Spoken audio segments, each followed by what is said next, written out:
Karen ủng hộ và lại đầm nè.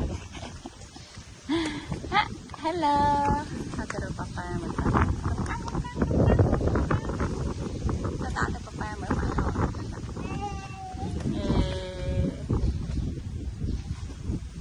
Người ta bón rễ sẽ ngõm lên play nè.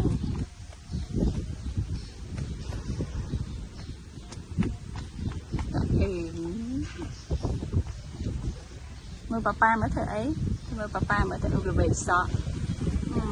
Chơi về sọ mà.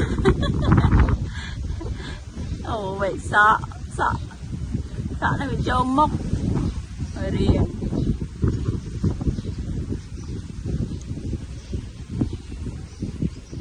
Ồ kìa rộn sợi cái đáng đáy á.